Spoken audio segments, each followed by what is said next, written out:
Welcome. Today is Saturday, January 19th, 2019. Here's what's what.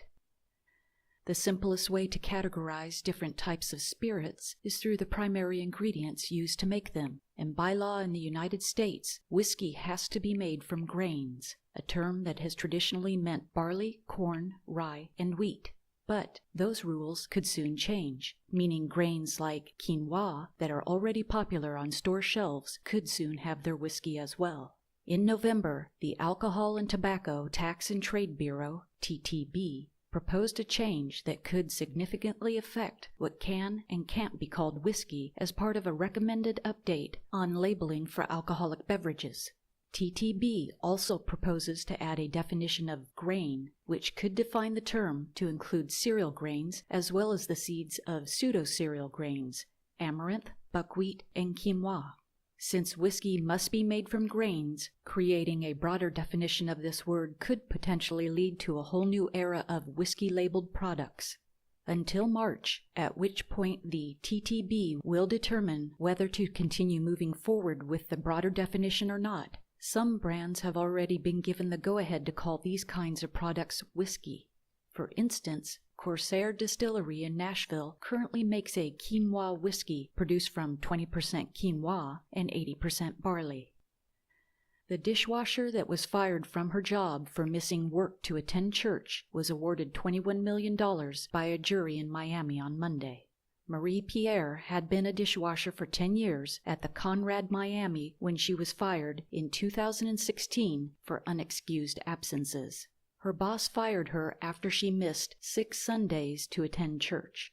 But when Pierre started at the hotel in 2006, it was then managed under the Hilton Worldwide and in 2017 became Park Hotels and Resorts. She told her employer that she couldn't work on Sundays because of her religious beliefs.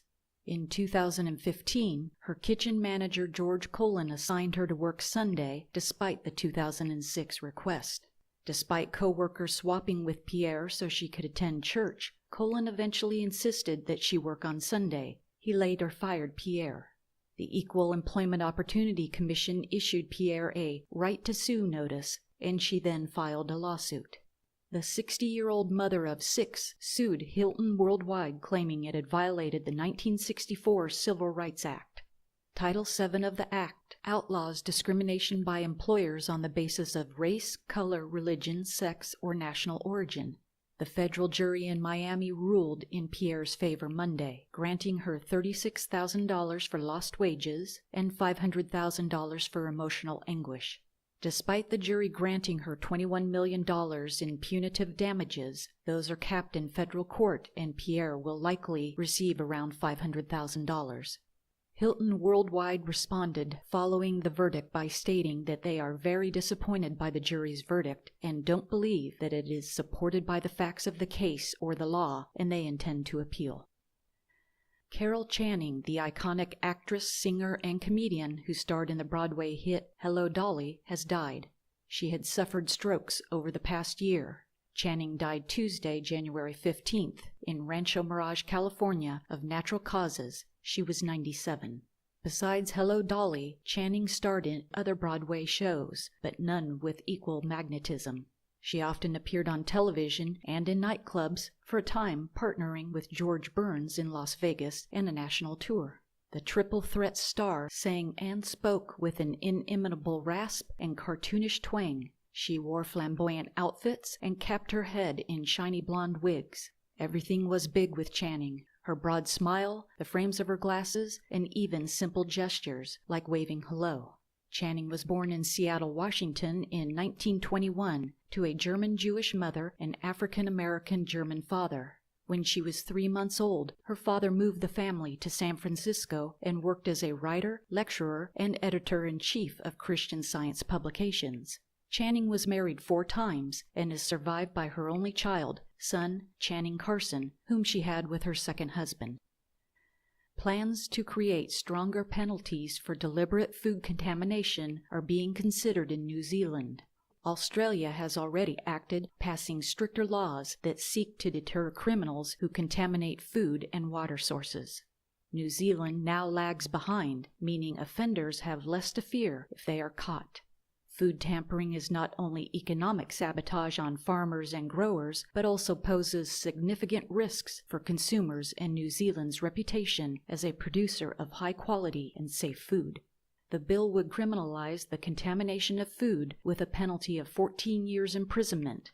Making threats and hoax statements would carry a sentence of 10 years, and the maximum term of imprisonment for intentionally contaminating food would increase from 10 to 14 years.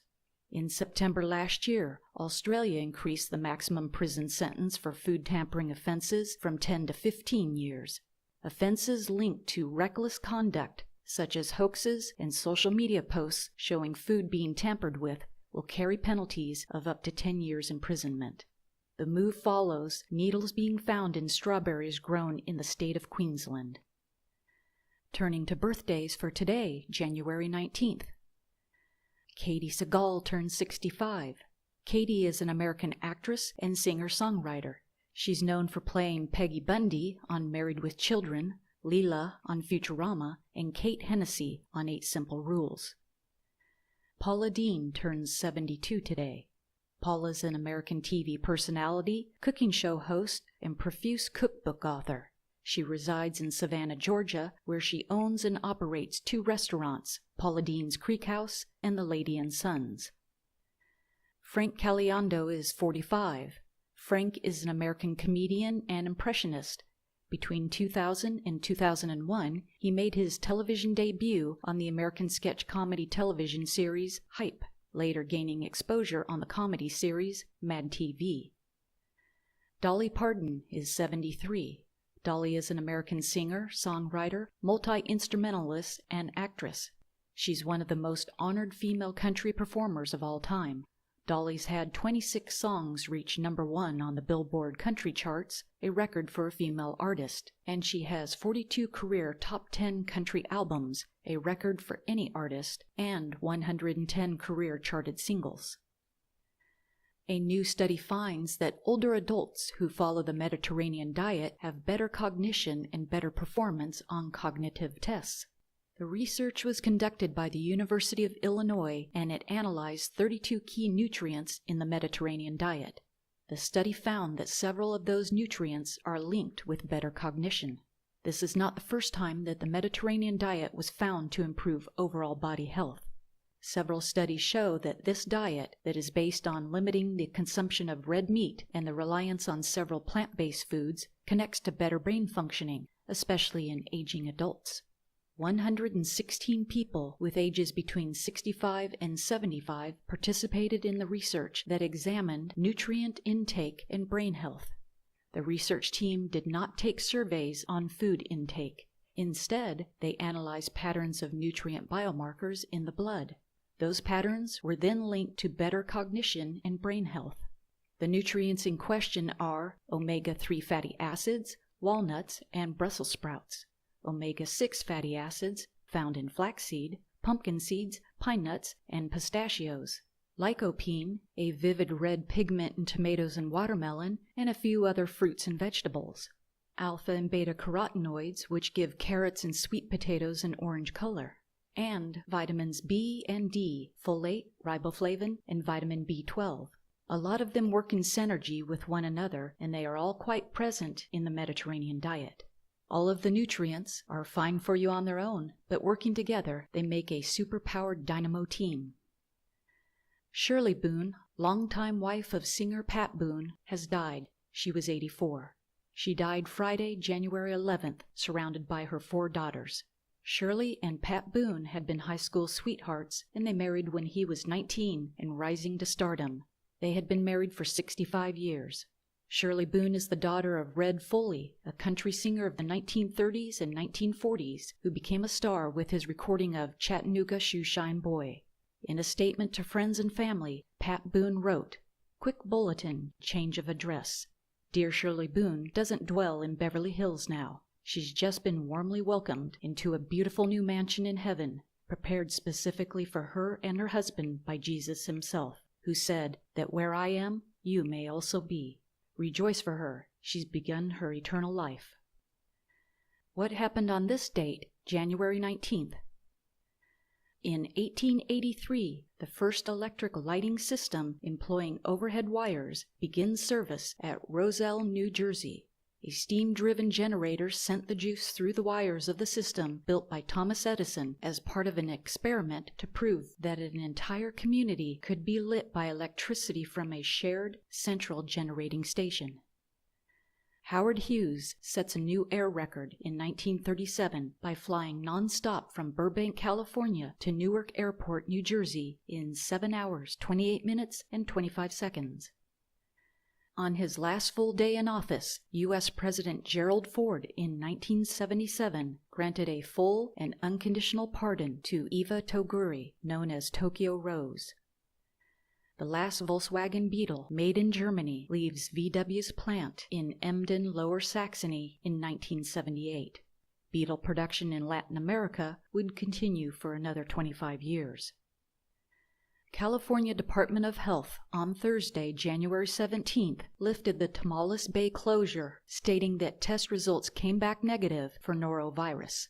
State investigators had closed commercial shellfish growing areas 2 weeks ago on January 3rd in Tamales Bay while they investigated an outbreak of norovirus that sickened at least 44 people who reported eating raw oysters from Hog Island oysters. Raw oysters are well documented as a source of norovirus infections. The company agreed to recall its Sweetwater and Atlantic oysters from a total of more than 40 restaurants and retailers in California. State officials are aware of 44 people who ate Hog Island oysters before becoming ill. None of those people have been admitted to hospitals. Infected food service workers can easily contaminate foods, utensils and dishes, kitchen surfaces, and equipment. However, norovirus is known to survive in fresh and saltwater fish and shellfish. It's been found in species from farms and in the wild.